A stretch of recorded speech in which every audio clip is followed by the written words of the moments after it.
Ukraine का राष्ट्रपति Zelensky याद होगा बड़े जोश खरोश के साथ अरब देशों का दौरा किया था।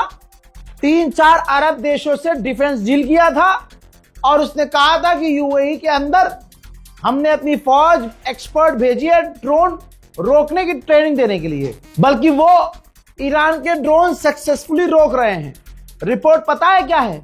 यूएई खुश नहीं है, क्योंकि जिस जगह पर यूक्रेन के सैनिक तैनात होकर ईरान के ड्रोन रोक रहे थे, ईरान ने वहीं ड्रोन हमला कर दिया और वो लोग रोक नहीं पाए। यहां तक कि आपको पता चल चुका है कि गल्फ में ही एक यूक्रेन का कमांडर ईरान के ड्रोन्स को रोकने के लिए जो लगा हुआ था अपनी टीम के साथ, ईरान ने अपने ड्रोन हमले में उसे ही निपटा दिया, जिसके बाद यूएई हिल गया है और यूएई को रिग्रेट हो रहा है कि भैया हमने किन्हें बुला लिया कबाड़ियों को। ये अंदर खाने बात चल रही है। यूएई खुश नहीं है यूक्रेन से। उधर भारत के फादरलैंड वालों का, जी हाँ, तस्वीर देखिए, हाल ये है।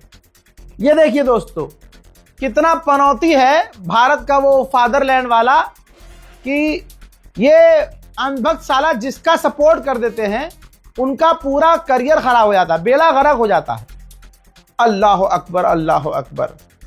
आप सोचिए हालत क्या हुई है, कितना बुरा हाल हुआ है। तस्वीर देखिए, ये इजराइल है।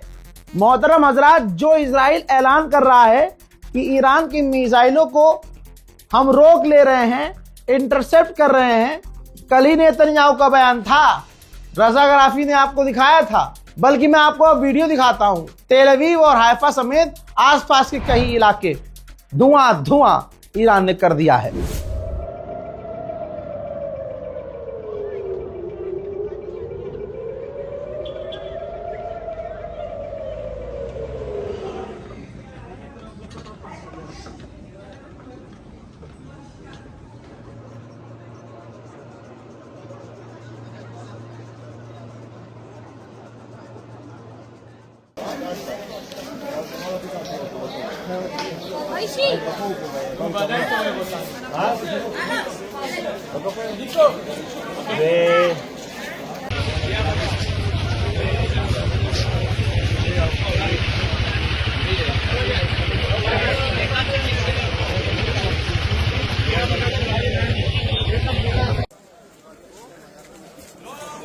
אוי, הקפה, הלך הקפה. בדיוק באנו לשבת פה, אמרנו... תראו מה שקורה פה. אין פצועים, ברוך השם. אני לא מאמין, הדבר הזה קרה הרגע. פשוט בניין קרס. כל השפיץ שלו, שם משהו שתקוע.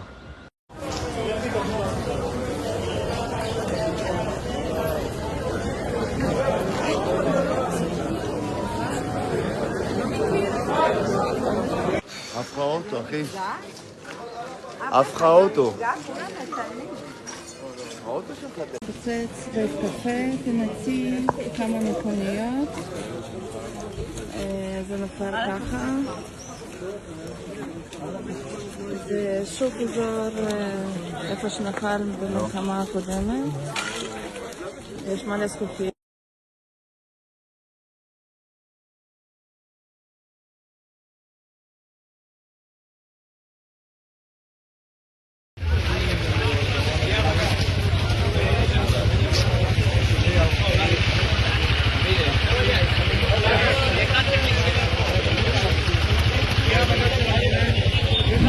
रशियन इंटेलिजेंस ने कहा है कि हम CIA के साथ टच में हैं ईरान जंग को लेकर और ईरान पर हमले को लेकर। अब भैया अमेरिकी CIA और रूसी इंटेलिजेंस भाई दोनों अलग हैं, तो अब इनके बीच क्या खिचड़ी पक रही है अल्लाह जाने। उधर ब्रिटेन ने कहा है कि हम इंटरनेशनल समिट रखेंगे स्ट्रेट ऑफ हॉर्मूज को खुलवाने के लिए। ऊपर से नीचे तक का मुन्ना जोर लगा लो। हजरात मोहतरम, ईरान के नेवी चीफ का जनाजा आप देख लीजिए, आखिरी दीदार कर लीजिए। ये वही ईरान के नेवी चीफ का जनाजा है जिन्होंने अकेले अपने दम पर एक एक बयान के ऊपर कायम रहकर अमेरिका इजराइल की नींद उड़ा रखी थी। जो बंकर में नहीं थे, जो छुपे हुए नहीं थे, पब्लिक में रहते थे, पब्लिक प्रोग्राम्स में और पब्लिक डोमेन में अवेलेबल रहते थे। हजरात, असैसिनेट किया गया, शहीद कर दिया गया। जनाजे में लाखों भीड़ है, छुपा हुआ कोई नहीं है, शेल्टर में कोई ईरानी नहीं है। हालांकि इस शहादत को एक्सेप्ट करने में ईरान को 3 दिन लगे, लेकिन अब दुनिया के सामने ये तस्वीर आ गई है। यूएई ने कहा कि हमने ईरान की 5 मिसाइल और 35 ड्रोन रोके हैं, और फिर आप देखेंगे 2-4 घंटे के बाद खबर आएगी कि नहीं 1-2 मिसाइलें गिरी हैं। तो अरब देश ये जो स्टेटमेंट और डेटा शेयर कर रहे हैं हम मीडिया वालों के लिए, ये ज्यादातर फर्जी है। हजरात, IRGC ने ऐलान किया है कि हमने 89th यानी 1-90 बार वाला हमला किया है, यानी 89th टाइम हमला था ये। और इस हमले की खासियत ये थी जो IRGC ने बताई कि इस बार जो हमने मिसाइलें दागी हैं वो अलग थी, वो अब और एडवांस थी। यही वजह है इससे पहले जो आपने तबाही देखी इजराइल के तमाम इलाकों में, ये इन्हीं मिसाइलों का असर था। यकीन जानिए, जो ईरान का साथ दिया और जो शुरू से ईरान के साथ रहा वो फायदे में रहा। जिसका लहंगा निकल गया, डोनाल्ड ट्रंप का नाम सुन के हगीज पहनना पड़ा और पहनना पड़ जाता है बेचारे को, वो नुकसान में रहे। आपको पता है अब तो सुपर पावर ईरान है और दिख गया है कि किस तरह से बदमाशी अमेरिका इजराइल की निकाली। तो फिलीपींस ने ऐलान किया है, बाजी फिलीपींस मार रहा है।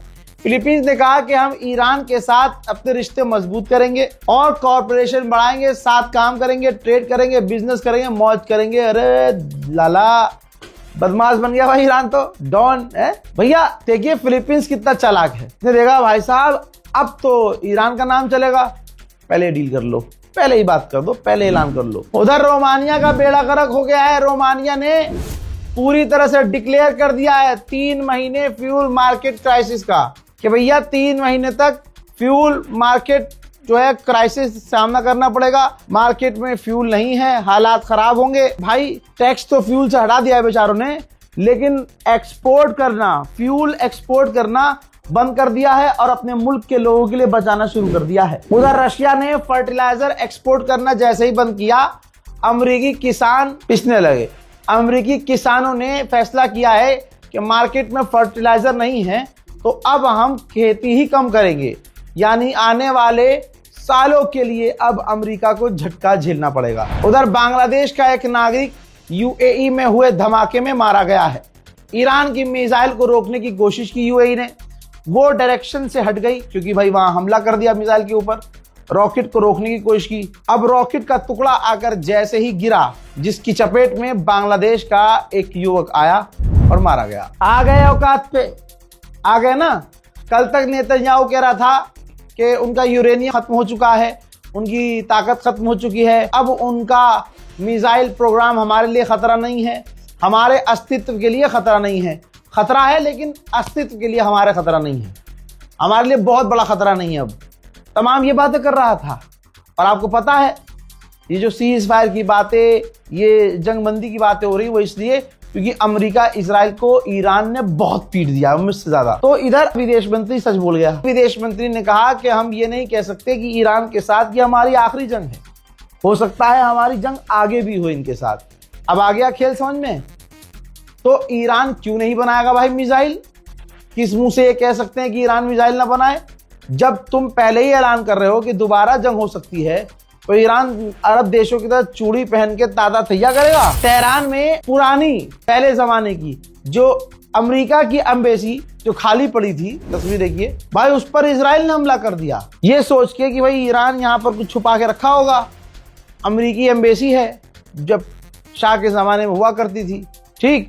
तो आप देखिए कि वो पूरी एम्बेसी, पूर्व अमेरिकी एम्बेसी तेहरान में उड़ा दी है इजराइल ने। उधर मेरे दोस्तों, इजराइल के अंदर 6286 लोग घायल हैं और अभी भी घायलों की संख्या बढ़ सकती है। उधर इजराइल ने किया ऐलान कि हमने सीनियर कुछ फोर्स के कमांडर को कत्ल कर दिया है। और मैं आपको हैंड टू हैंड बता रहा हूं कि मेरे पास सोर्स का नाम नहीं बता सकता हूं, लेकिन हाँ ये खबर कंफर्म आ रही है। यानी इजराइल का गोल क्लियर है और वो रोज किसी ना किसी ईरान के टॉप ऑफिशियल को असैसिनेट कर रहा है, ढूंढ कर कत्ल कर रहा है। उधर अमेरिका की हालत इतनी खराब है कि ये रिपोर्ट देख लीजिए, अमेरिकी पेंटागन ने अपनी देश की कंपनियों को आदेश दिया, हुक्म दिया है कि हथियार और इंटरसेप्टर बनाने में तेजी दिखाओ और जल्दी बनाओ। अब आइए, ब्रिटेन की औकात बार बार दिखा रहा हूं और ईरान से कह रहा हूं ध्यान दीजिए, जैसे आपने ध्यान दिया ही है और ध्यान दीजिए। ये देखिए, ब्रिटेन के एयरबेस पर अमेरिका के A-10 वॉरथॉग खौफनाक फाइटर जेट जो ईरान पर हमला करने के लिए नजर आते हैं, वो ब्रिटेन के बेस पर तैनात है। और इसी बेस से ब्रिटेन के, ये देख लीजिए, B-52 बॉम्बर जो परमाणु बॉम्बर है, समझ रहे हैं, ये उड़ान भर रहे हैं यहां से और ईरान पर जाकर खौफनाक बमबारी करके वापस आते हैं। उधर ईरान ने और 65 लोगों को किया है गिरफ्तार, जो अमेरिका और मूसाद के लिए कर रहे थे काम। हजरात मोहतरम, फिलहाल की इस रिपोर्ट में इतना ही। जल्दी जल्दी से इस रिपोर्ट को शेयर कीजिए, दुआ में याद रखिए। जय हिंद।